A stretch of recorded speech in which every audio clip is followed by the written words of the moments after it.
स्वागत है दोस्तों आप लोगों को सोलो लेवलिंग के एपिसोड नंबर 8 के अंदर। तो जैसा कि हम लोगों ने लास्ट वाले एपिसोड में देख लिया था, जिनवू एक डंजन की मदद से एक डंजन के अंदर जाता है जहाँ पे उसका सामना हेल्स के गेट कीपर सार्वस के साथ होता है। जिनवू काफी ज्यादा मेहनत लगती है लेकिन फाइनली उस सार्वस को खत्म कर देता है। जिसके बाद जिनवू एक दूसरे डंजन की रेड पर जाता है जहाँ पर उसके साथ कुछ क्रिमिनल्स और उसके वही पुराने साथी मिलते हैं। ये वही उसके साथी होते हैं जो कि स्टैचू डंजन में उसके साथ गए थे और वहाँ से बच के सही सलामत बाहर आ गए थे। मिस्टर सॉन्ग और जूही जिनवू को देखकर काफी ज्यादा खुश होते हैं कि जिनवू अब ठीक है और पहले जिनवू में और अब के जिनवू में काफी ज्यादा इम्प्रूवमेंट हो गई है। जिसके बाद ये लोग डंजन के अंदर चले जाते हैं। इस एपिसोड की शुरुआत में हम लोग डंजन के अंदर का सीन देखते हैं। हम लोग उन क्रिमिनल्स को देखते हैं जो कि मॉन्स्टर से यहाँ पर फाइट कर रहे होते हैं। मिस्टर सॉन्ग उन लोगों की तरफ देखते हुए कहते हैं कि मेरे को समझ नहीं आ रहा है इनमें से कौन मॉन्स्टर है और कौन ह्यूमन, क्योंकि यहाँ पर जो क्रिमिनल्स होते हैं वो मॉन्स्टर्स को इस तरीके से मार रहे होते हैं। जब मिस्टर सॉन्ग ये सब कुछ सोच ही रहे होते हैं, पीछे एक मॉन्स्टर इनके ऊपर अटैक करता है, लेकिन तभी मिस्टर सॉन्ग पीछे देख लेते हैं कि उसके पीछे एक मॉन्स्टर आ गया और उसके ऊपर अटैक करके उसको खत्म कर देते हैं। और भी काफी सारे मॉन्स्टर उसके ऊपर अटैक करने के लिए आते हैं, लेकिन मिस्टर सॉन्ग उन सभी को मार देते हैं। मिस्टर किम कहता है कि मेरे को नहीं लगता सॉन्ग च्यूल एक नॉर्मल सी रैंक के हंटर है। मिस्टर सॉन्ग किम से कहते हैं एक स्वॉर्ड मैन की जो स्विंग है उसको इतना ज्यादा कमजोर भी मत समझो। किम उनको कहता है आप एक लीडर की तरह ही एक्ट कर रहे हैं जैसा कि आप हरदम करते हैं। मिस्टर सॉन्ग सभी लोगों से कहते हैं किसी को भी डरने की जरूरत नहीं है, एकदम पॉजिटिव होकर लड़िए। और वो सभी सर्वाइवर्स जो कि उस इंसिडेंट में बच गए थे, चलिए हम लोग बेहतर करते हैं। मिस्टर सॉन्ग सांग जिनवू से कहते हैं कि सांग तुमने तो काफी ज्यादा इम्प्रूवमेंट कर ली है और वैसे तुमको ये डैगर कहाँ से मिला, क्योंकि तुम्हारे पास इस तरह का डैगर आना बहुत ज्यादा अजीब बात है। जिनवू कहता है कि अरे नहीं बस ये ऐसे ही। जूही भी उसकी तारीफ करते हुए कहते हैं कि हाँ मैंने भी देखा है, मेरे को भी तुमको अब हील करने की जरूरत नहीं पड़ रही है। जिनवू कहता है अरे नहीं ऐसा कुछ भी नहीं है, मैं बस हर रोज एक्सरसाइज करता हूँ। मिस्टर सॉन्ग अपने मन में सोचते हुए कहते हैं मैंने इस चीज को सिर्फ एक जोक की तरह कहा, लेकिन मेरे को काफी ज्यादा इम्प्रूवमेंट दिख रही है सांग जिनवू के अंदर।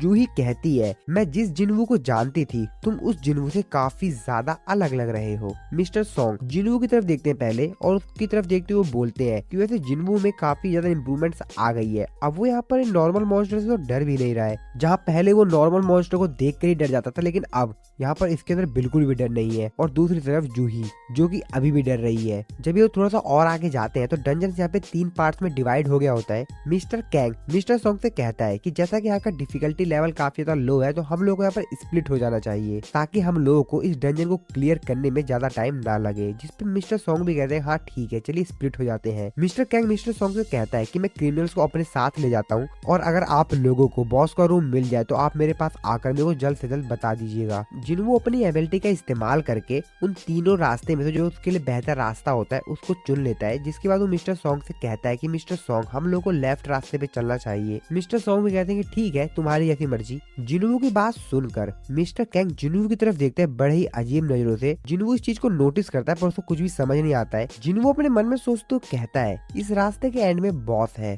और जैसा कि गॉबलिन को मारने के बाद मेरे को ज्यादा एक्सपीरियंस नहीं मिला तो कम से कम बॉस को मारने के बाद मेरे को कुछ एक्सपीरियंस तो मिल जाएगा। लेकिन उससे भी ज्यादा जरूरी बात है वो इंसान, वो यहाँ पर मिस्टर कैंग की बात कर रहा होता है। जिसके बाद हम लोग को मिस्टर कैंग और उन क्रिमिनल्स को दिखाया जाता है। वो क्रिमिनल्स यहाँ पे काफी सारे मॉन्स्टर्स को मार देते हैं और इन गॉबलिन मॉन्स्टर्स को मारने के बाद वो लोग काफी ज्यादा खुश होते हैं। उनमें तो जो क्रिमिनल होता है वो कहते हैं कि ये कमजोर गॉबलिन्स हमारे सामने खड़े ही नहीं हो सकते। तो दोस्तों नॉर्मली गॉबलिन की जो स्ट्रेंथ होती है वो काफी ज्यादा कम होती है और उनका साइज और उनका जो दिमाग होता है वो बच्चों की तरह होता है, लेकिन वो अपने स्नीक अटैक का इस्तेमाल करके अपने टारगेट को बुरी तरीके से खत्म कर देते हैं। और अगर एक इंसान के बच्चे को भी वीपन दे दिया जाए तो वो भी खतरनाक हो सकता है। जिसके बाद मिस्टर कैंग जो होते हैं वो कहते हैं अगर एक बच्चे को वीपन दे दिया जाए तो वो भी एक इंसान को मार सकता है। और असल में अनगिनत चाइल्ड सोल्जर्स अर्थ की दूसरी साइड पर अटैक कर रहे हैं। यहाँ पर ह्यूमन और मॉन्स्टर्स के अंदर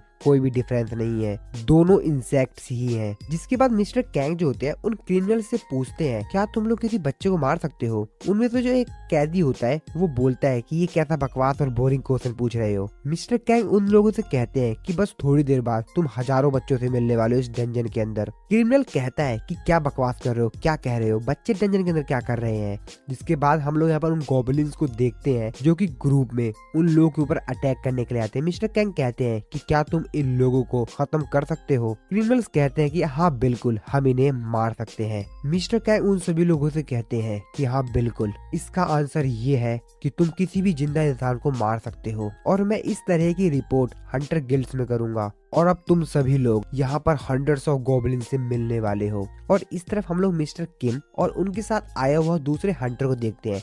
मिस्टर किम कहते हैं कि वैसे तो गॉबलिन को मारना आसान है, लेकिन अभी कठिन हो रहा है। उनके साथ जो दूसरा हंटर आया हुआ होता है वो कहता है अच्छा होगा कि ये रेड जल्द से जल्द खत्म हो जाए और कोई ज्यादा गड़बड़ ना हो। मिस्टर किम एक बात को याद करते हैं जब वो लोग डंजन में जा रहे थे, स्टैचू डंजन में, उस समय की बात को, जहाँ पे मिस्टर किम को लग रहा था कि जिस डंजन में वो लोग जा रहे हैं यानी स्टैचू डंजन के अंदर, वहाँ पर कुछ भी नहीं होगा क्योंकि उन लोगों के साथ एक वीकेस्ट हंटर जा रहा है। तो उनको लगा था कि डंजन भी वीक होगा, लेकिन ऐसा कुछ भी नहीं था। बाकी आप लोगों को पता ही है कि स्टैचू डंजन के अंदर इन लोगों के साथ क्या हुआ था। कि मिस्टर किंग कहते हैं कि मैंने डिसाइड किया है कि इस रेड के बाद मैं भी जिन्वू के पास जाऊंगा और उससे माफी मांगूंगा। उनके साथ दूसरा जो हंटर आया हुआ होता है वो कहता है कि आपको गिल्टी फील करने की जरूरत नहीं है, हम दोनों वहाँ से भागे थे। मिस्टर किम कहते हैं हम किसी साथी को पीछे छोड़ने के बाद सामान्य रूप से कार्य नहीं कर सकते और यदि हमें हंटर बने रहना है तो हमें सिर झुकाने जैसी छोटी चीजों की आदत डालनी होगी।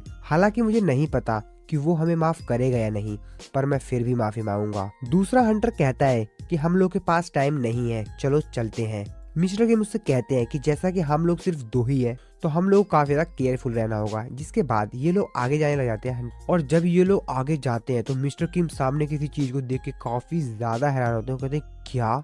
मिस्टर किंग अपने सामने देखते हैं कि मिस्टर कैंग जो है वो बाकी जो क्रिमिनल्स उनके साथ आए हुए होते हैं उन सभी को मार दिया होता है। उनमें से एक क्रिमिनल्स बचा हुआ होता है और उसको भी वो मारने वाले होते हैं। मिस्टर किंग उससे कहते हैं कि उन्होंने मेरे से कहा था कि जितना जल्द हो सके तुमको मार दूं। वो क्रिमिनल कहता है कि प्लीज प्लीज मेरे को मत मारो। कैंग भी उन लोगों को यहाँ पर देखकर काफी ज्यादा आश्चर्य में होता है। वो कहता है अब तुम लोग यहाँ पर क्या कर रहे हो, तुम लोग यहाँ पर कैसे आ गए? कैंग अपना डैगर निकालते हुए कहता है कि अच्छा तो ये जो दोनों रास्ते हैं आपस में कनेक्टेड है, यानी कि बॉस के रूम तक जाने का जो रास्ता था वो लेफ्ट वाला था। और ऐसा कहने के साथ ही उसने यहाँ पर जिस क्रिमिनल को पकड़ा हुआ होता है उसको मार देता है, जिसको देखकर मिस्टर किम और उसके साथ आया हुआ यहाँ पर जो हंटर होता है वो दोनों काफी ज्यादा हैरान होते हैं। मिस्टर कैंग कहता है कि मेरा शेड्यूल थोड़ा सा चेंज हो गया है। और इस तरफ हम लोग जिन्वू को देखते हैं। जिन्वू को अपने मन में सोचते हुए कहता है मेरे को काफी ज्यादा किलिंग इंटेंट महसूस हो रहा है। जिसके बाद वो मिस्टर सॉन्ग से कहता है कि मिस्टर सॉन्ग वापस चलो, जल्द से जल्द वापस चलो। और वो लोग भागकर दूसरे रास्ते से जाते हैं और उस जगह पे पहुंचने के बाद जीहू कैंग के उस अटैक को रोक लेता है, जिस चीज को देखकर कैंग भी काफी ज्यादा आश्चर्य में होता है और वो कहता है कि ओह काफी ज्यादा तेज, वैसे तुम यहाँ पर कर क्या रहे हो? कैंग अपने मन में सोच तो कहता है कि इसने मेरे अटैक को ब्लॉक कर दिया। जिन्वू कैंग को काफी ज्यादा दूर उठा के फेंकता है। कैंग भी संभलता है और उसकी तरफ देखते हुए कहता है कि आखिरकार किस तरह की स्ट्रेंथ है। वो जिन्वू से कहता है कि अच्छा तो तुम मेरे को रोकने के लिए आए हो, तुम्हारी सेंस काफी ज्यादा तेज है। कैंग कहता है कि मेरा प्लान तो पहले ये था कि मैं इस बी रैंक की हीलर को मारूं, लेकिन अब मेरा प्लान बदल चुका है और अब मैं तुम सबको मार दूंगा जैसा कि मैंने इन लोगों को मारा।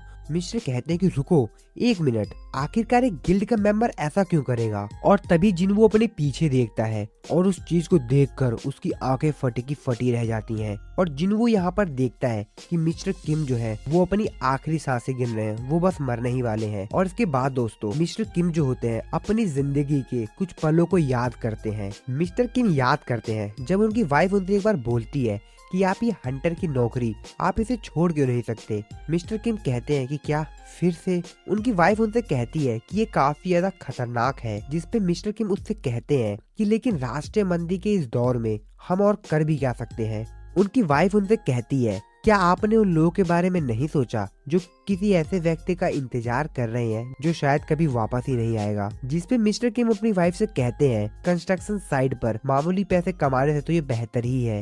हंटर्स का गिल्ड जो होता है हम लो रैंक के लोगों को हाई रैंक के डंजन में अटैक करने का आदेश नहीं देता। मिस्टर किम की वाइफ उनसे कहती है कि हमारा बच्चा अगले साल मिडिल स्कूल जाएगा और दूसरा बच्चा प्री स्कूल जाएगा। मिस्टर किम अपनी वाइफ से कहते हैं कि चिंता मत करो, ये सब मुझे पता है। और तभी उनका जो बेटा होता है वो वहाँ पे आता है। मिस्टर किम का जो बेटा होता है वो अपने फादर से पूछता है आप हंटर क्यों हैं? मेरे सभी दोस्त काफी ज्यादा इंटरेस्टेड है ये जानने में कि मेरे पिता कैसे हंटर हैं। फादर इसका क्या मतलब है? आप बाकी फादर्स की तुलना में अधिक ताकतवर हैं। तभी उनका दूसरा बेटा होता है वो कहता है कि हाँ बिल्कुल, हमारे फादर जो है वो मॉन्स्टर्स को भी मार सकते हैं। तभी उनका पहला बच्चा जो होता है वो कहता है कि वाह, मेरे डैडी उतने ही ज्यादा पावरफुल हैं जितना मैंने सोचा था। तभी उनका सेकंड जो बेटा होता है वो कहता है कि हाँ, हमारे पिता बहुत ज्यादा ताकतवर हैं। जिसके बाद मिस्टर किम जो होते हैं वो अपने आप से कहते हैं, मैं जानता हूँ कि मैं अपने वाइफ का पति हूँ और अपने बच्चों का पिता, तो इसलिए मैं मर नहीं सकता। मैं ना ही आज मर सकता हूँ और ना ही मैं कल मर सकता हूँ। और रोते हुए कहते हैं कि नहीं, मैं मर नहीं सकता। जिसके बाद हम लोग मिस्टर किम को देखते हैं जो कि यहाँ पर पूरी तरीके से खून में सने हुए होते हैं और उनके चारों तरफ खून ही खून पड़ा हुआ होता है। जिनवू देख के काफी ज्यादा हैरान होता है और भागते हुए मिस्टर किम की तरफ जाता है। जिनवू जूही से कहता है कि मिस जूही, इनको जल्द से जल्द हील करो, पर जूही तो यहाँ पर काफी ज्यादा डर गई होती है। जिनवू उसके ऊपर काफी ज्यादा तेज चिल्लाते हुए कहता है कि जल्दी जल्द से जल्द इनको हील करो। जूही भी कहती है हाँ ठीक है, और भाग के जाती है और उसको हील करने लग जाती है। लेकिन यहाँ पर उसके हील का कोई भी उसके ऊपर असर नहीं हो रहा होता है। मिस्टर किम कहते हैं कि इससे कोई भी फर्क नहीं पड़ेगा, तुम मेरे को किसी भी तरीके से नहीं बचा पाओगी क्योंकि मेरा खून काफी ज्यादा बह चुका है। जिसपे जिनवू उनकी तरफ चिल्लाते हुए कहता है कि नहीं, आप मर नहीं सकते। आपने कहा था कि आप मर नहीं सकते, आपको जिंदा रहना पड़ेगा अपनी फैमिली के लिए। मिस्टर किम जो होते हैं वो जिनवू से सॉरी बोलते हैं और उसे कहते हैं, मैं ऐसे तुमसे माफी नहीं मांगना चाहता था, मैं तुमसे अपना सर नीचे करके माफी मांगना चाहता था, लेकिन मैं अपना सर भी नीचे नहीं कर सकता हूँ। अगर मैंने ऐसा किया तो मैं अभी मर जाऊंगा। और जिनवू से सॉरी बोलते हैं और कहते हैं कि मेरे को माफ कर देना। जिनवू उनकी तरफ सिर्फ देखते रह जाता है और वो कुछ भी नहीं कर पाता। जिसके बाद वो मिस्टर कैंग से पूछता है कि आखिरकार तुमने मिस्टर किम के साथ ऐसा क्यों किया। मिस्टर कैंग कहता है कि एक दिन गेट ओपन हुआ और मॉन्स्टर्स हंटर्स के ऊपर हावी हो गए। ये एक नेचुरल डिजास्टर है और मेरे को लगता है कि मैं सिर्फ तुमसे यहाँ पर सॉरी ही बोल पाऊंगा अभी के लिए तो। और मैंने जो पहले स्टोरी सोची थी अब मेरे को थोड़ी सी चेंज करनी पड़ेगी। जिसके बाद वो बताता है कि बाहर वो स्टोरी क्या बताएगा बाकी लोगों को। और वो कहता है कि मैं बाहर लोगों को बताऊंगा कि जो क्रिमिनल्स थे उन्होंने यहाँ से भागने की कोशिश की और तुम सबको मारने के बाद इसने मेरे ऊपर अटैक करने की कोशिश की। लेकिन जैसा कि मैं एक बी रैंक का हंटर हूँ और मैं इससे ज्यादा ताकतवर हूँ तो मैंने इसको मार दिया। और जिसके बाद यहाँ पर सिर्फ मैं ही इकलौता था जो कि इस रेड में बच गया। मिस्टर कैंग उन लोगों से पूछते हैं कि वैसे तुम्हारे को मेरी ये स्टोरी कैसी लगी। जिसपे जिनवू उसकी तरफ गुस्से करते हुए कहता है कि तुमको तो मैं छोड़ूंगा नहीं। जिनवू को रोकते हैं और उसे कहते हैं कि नहीं, ये कोई ऐसा इंसान नहीं है जिसको कि तुम बीट कर सको और ये मैं करूंगा। मिस्टर सॉन्ग अपने मन में सोचते तो कहते हैं कि ये एक बी रैंक का हंटर है और मेरे को नहीं लगता कि मुझ जैसे सी रैंक से ये हारने वाला है और ये एक असैसन टाइप का है, तो मेरे को नहीं लगता मैं इसको इतनी स्पीड से हरा भी पाऊं। जिसके बाद मिस्टर सॉन्ग उसके ऊपर अटैक करने के लिए तैयार होते हैं और वो जूही से बोलते हैं कि मिस जूही, क्या आप मेरे को थोड़ी सी फिजिकल स्ट्रेंथ दे सकती हैं। जिसपे जूही भी मान जाती है और कहते हैं कि हाँ बिल्कुल। मिस्टर सॉन्ग जो होते हैं अपने मन में सोचते तो कहते हैं मेरे को इसके काफी ज्यादा क्लोज जाके इसके ऊपर अटैक करना पड़ेगा ताकि मेरे अटैक से बच ना पाए। क्या उन लोगों से कहता है कि आखिरकार तुम किस तरह का मैजिक कर रहे हो। मिस्टर सॉन्ग कहते हैं कि मैं जानता हूँ कि ये चीज यूजलेस है लेकिन मैं फिर भी कोशिश करूंगा, तो चलो ऐसा करते हैं, मैं एक स्वॉर्ड मैन हूँ। मिस्टर सॉन्ग अपने मन में सोच तो कहते हैं जैसा कि मैं एक मैजिशियन हूँ तो मैं इसके और अपने बीच की जो स्ट्रेंथ और स्टेमिना है उनमें डिफरेंस देख सकता हूँ, वो काफी ज्यादा है। हालांकि मेरे को मिस जूही प्रोटेक्ट कर रही है लेकिन इससे कोई भी ज्यादा फर्क नहीं पड़ने वाला है। कैंग मिस्टर जोंग के ऊपर अटैक कर देता है और इन दोनों की तलवार आपस में टकरा जाती है। जिसके बाद ये दोनों ही एक दूसरे को काफी अच्छी टक्कर दे रहे होते हैं। मिस्टर कैंग कहता है एक मैजिशियन के लिए ये नॉर्मल बात होने वाली नहीं है कि उसका सामना एक असैसन से हो। वैसे हाथ में वीपन उठा लेना ये काफी बेहतरीन आइडिया है लेकिन आखिरकार हो तो तुम एक मैजिशियन ही ना। मिस्टर सॉन्ग कैंग को थोड़ा सा दूर फेंक देते हैं। कैंग उनकी तारीफ करते हुए कहता है कि वैसे तुम्हारे मूवमेंट्स तो काफी ज्यादा बेहतरीन है पर इससे कोई भी फर्क नहीं पड़ेगा क्योंकि मैंने इस चीज में काफी ज्यादा प्रैक्टिस कर रखी है। कैंग मिस्टर सॉन्ग को कहता है कि बहुत बेहतरीन, काफी तेज और काफी ज्यादा सटीक। वैसे काफी अच्छा आइडिया है कि तुमने मैजिक को छोड़कर वीपन हाथ में उठा लिया लेकिन इससे मेरे को कोई भी फर्क नहीं पड़ेगा। और वो यहाँ पर मिस्टर सॉन्ग को उनके हाथ पे थोड़ा सा कट लगा देता है जिसकी वजह से वो यहाँ पर घायल हो जाते हैं। कैंग मिस्टर सॉन्ग को कहता है कि अगर तुम थोड़ा सा सोचो तो तुम ये चीज रियलाइज कर पाओगे कि हंटर्स मैजिकल स्वॉर्डमैन बहुत ही ज्यादा कम है, ना के बराबर ही कह सकते हो तुम। जिसके बाद वो मिस जूही की तरफ देखता है और उसकी तरफ कहते हुए कहता है कि ये हीलर और यहाँ पर उसके ऊपर अटैक करने के लिए बहुत ज्यादा तेजी से उसकी तरफ बढ़ता है। लेकिन बीच में यहाँ पर फिर से मिस्टर सॉन्ग आ जाते हैं और उसकी स्वॉर्ड को रोक लेते हैं और कहते हैं तुम्हारी हिम्मत कैसे हुई एक स्वॉर्ड मैन को इस तरीके से बोलने की। कैंग काफी ज्यादा तेजी से पीछे मुड़ता है और उनके अटैक को डोज करता है। कैंग कहता है कि ऐसा लगता है कि तुम कोई नॉर्मल ओल्ड मैन नहीं हो। मिस्टर सॉन्ग उसको कहते हैं कि हाँ तुम कह सकते हो, मैं देखने से नहीं लगता हूँ, मेरा स्टूडेंट एक एस रैंक का हंटर है, अगर मेरी बॉडी मेरे साथ नहीं दे सकती पर मेरी स्किल्स तो देंगी ना। जिसपे कैंग उनको कहता है कि चाहे कुछ भी कर लो लेकिन कोई भी स्ट्रेंथ की एक लिमिट हमेशा होती है। और फिर से इन दोनों में फाइट होती है। कैंग मिस्टर सॉन्ग से कहता है कि क्या सच में तुमको लगता है कि एक मैजिशियन असैसन की स्पीड को फॉलो भी कर पाएगा? ऐसा हो नहीं सकता। और वो मिस्टर सॉन्ग के ऊपर काफी ज्यादा तेजी से अटैक करता है, जिसकी वजह से मिस्टर सॉन्ग के शरीर में काफी जगह स्क्रैच लग जाता है, जिसकी वजह से उनको काफी ज्यादा ब्लड बहता है और उनको काफी ज्यादा पेन हो रहा होता है। कैंग उनकी तरफ देखते हुए कहता है अगर मेरी जगह कोई और होता तो शायद तुम जीत सकते थे, लेकिन मेरी रैंक तुमसे तो ज्यादा बेहतरीन है और यहाँ तक कि कोई मैजिशियन भी मेरे मूवमेंट्स को नहीं देख सकता। जूही मिस्टर सॉन्ग के पास भागते हुए आती है, लेकिन मिस्टर सॉन्ग उसको रोकते हैं और कहते हैं कि नहीं जूही रुको। कैंग मिस्टर सॉन्ग के पास आता है और उनसे कहता है चलो आखिरकार तुमने हार तो माना, और उसके ऊपर अटैक करते हुए कहता है कि ठीक है मैं तुमको जल्द से जल्द मार देता हूँ। लेकिन मिस्टर सॉन्ग का तो यहाँ पर कुछ और ही प्लान होता है। मिस्टर सॉन्ग अपने मैजिकल पावर का इस्तेमाल करते हैं और उसके ऊपर बहुत तेजी से अटैक करते हैं। मिस्टर सॉन्ग कहते हैं कि क्या ये वर्क किया? कैंग कहता है कि तुम जैसा मैजिशियन एक स्वॉर्ड मैन की तरह एक्ट करता है जिससे कि तुम अपनी मैजिकल स्किल को छुपा सको, लेकिन मेरे साथ ऐसा नहीं होगा। हाँ माना कि तुम एक चालाक लोमड़ी हो, लेकिन मेरे सामने तुम्हारा ऐसा कुछ भी नहीं चलेगा। जिसके बाद वो मिस्टर सॉन्ग के ऊपर अटैक करते हुए कहता है कि लो अब तुम मरने वाले हो। लेकिन तभी हम लोग देखते हैं कि सॉन्ग वहां पर आ जाता है और उसके अटैक को रोकता है, जिसको देखने के बाद मिस्टर सॉन्ग भी काफी ज्यादा हैरान होते हैं कि सॉन्ग यहाँ पर क्या करने के लिए आ गया है। जूही भी ये देखकर काफी ज्यादा हैरान होती है। कैंग जिन्हू के ऊपर काफी ज्यादा गुस्सा करते हुए कहता है कि तुम फिर से आ गए, आखिरकार तुम हो कौन, तुम्हारी रैंक क्या है? जिनू उसको बताता है कि मैं सांजिन वू हूँ और मेरी रैंक है ई। कैंग ये सुनकर काफी ज्यादा हैरान होता है और कहता है क्या तुम एक ई रैंक के हंटर हो, तो तुम मेरे को नहीं हरा सकते। कैंग जिनहू से कहता है अगर तुम एक पावर टाइप के हो तो ऐसा हो सकता है कि एक ई रैंक के पास भी इतनी ज्यादा स्ट्रेंथ हो पाए कि वो अपने से ऊपर रैंक के वाले को भी थोड़ी बहुत टक्कर दे पाए। और जैसे कि मैंने तुम्हारी रिएक्शन स्पीड देखी है, तुम कोई नॉर्मल तो नहीं हो, क्योंकि तुमने मेरे अटैक को 2 बार रोका है, तो जरूर तुम असैसन टाइप के हो या शायद कुछ और। लेकिन ये तो पक्का है कि तुम अपनी स्ट्रेंथ को छुपा रहे हो। जिसकी बात सुन के मिस्टर सॉन्ग भी काफी ज्यादा हैरान होते हैं। कैंग कहता है कि कहीं तुम कोई फॉल्स रैंकर तो नहीं हो, पर ऐसा लगता नहीं है क्योंकि ये लोग तुमको काफी ज्यादा लंबे समय से जानते हैं। अगर इन लोगों को नहीं पता तो मतलब तुम फॉल्स रैंकर तो नहीं हो, तो इसका तो सिर्फ एक ही आंसर है कि तुम रीअवेक्ड हुए हो। जिसकी बात सुन के जूही और मिस्टर सॉन्ग दोनों ही काफी ज्यादा हैरान होते हैं और कहते हैं क्या रीअवेक्ड? कैंग जिन्हू से कहता है मैं अपने बॉस की एक बात को याद करता हूँ, उन्होंने मेरे को बताया था वो किसी ऐसे इंसान को देखने के लिए गए थे क्योंकि उनको लगता था कि उसका रीअवेक्ड हुआ है। चलो इन सब बातों को छोड़ो, ऐसा लगता है कि तुमको काफी ज्यादा कम एक्सपीरियंस है, तो इस केस में मैं तुमको थोड़ा सा एक्सपीरियंस दे देता हूँ। और इसी के साथ हमारा ये वाला जो एपिसोड है यहाँ पर खत्म हो जाता है। अगले एपिसोड को देखने के लिए चैनल को जरूर से सब्सक्राइब कर लेना। बाकी मिलता हूँ मैं अपनी नेक्स्ट वीडियो में।